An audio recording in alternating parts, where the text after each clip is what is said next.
Greetings on the 9th day of the Navaratri.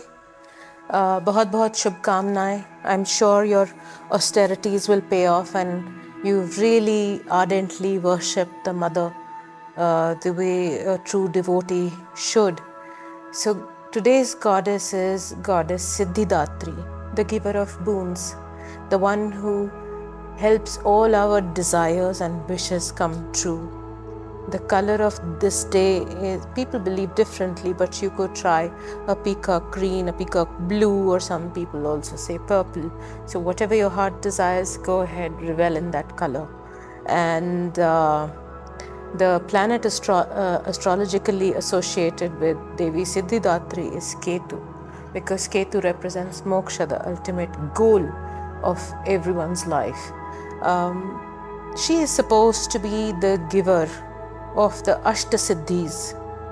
This you will find everywhere, that she is the possessor of those 8 siddhis, or the 8 abilities, or 8 divine abilities. But what do they really mean? The sages, like I always say, were very intelligent and very cleverly layered up the truths of life in the stories so that people remember. When we talk of the first siddhi, which is anima, it is the ability to grow into the smallest form or shape. But in actuality, what it represents is the power to reduce the ego to nothingness, so that in situations where we are supposed to be learning, accepting, and humble, we are able to do that. The second one is Mahima, which is the opposite of Anima, where you can achieve the most gigantic size possible. So when you are faced with adversity or your enemies or your own fears, you can assume those humongous dimensions and slay each one of them and conquer every opportunity. The third Siddhi, or the divine power that is spoken about, is Garima. Garima is now the ability to become stone-like, very, very heavy.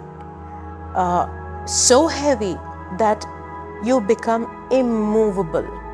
By immovable, the reference would be to situations where how shakable or how strong you are. If you have a conviction, how steadfastly you are able to stick with that and able to remain on course.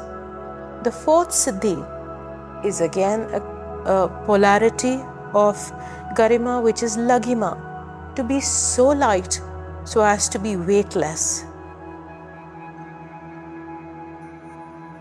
As a corollary to Garima, it would be really, really wonderful if a person can be steadfast in one situation, but when the situation calls for appropriate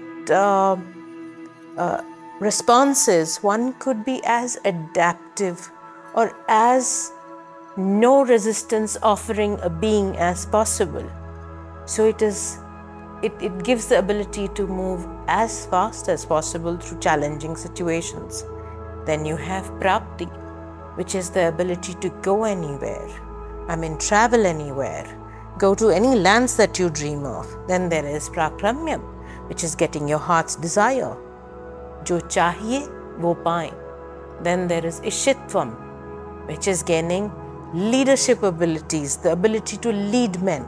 Anyone and everyone that you see striving for anything is actually doing it because you want to move notches ahead in your career or your professional life. So Ishitvam gives the lordship, the rulership in the direction that you're working at. And the last one, Vashitvam, which is to have a wonderful sense of mesmerism where you are able to control other people's minds.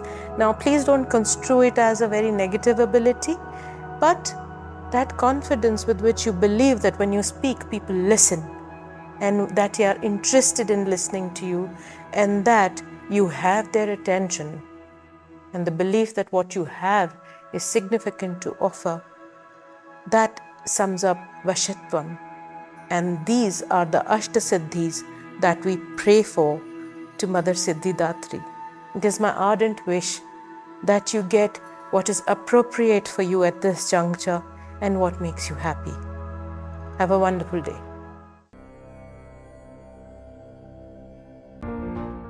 Parantattvaya Narayanaaya Gurubhyo Namaha.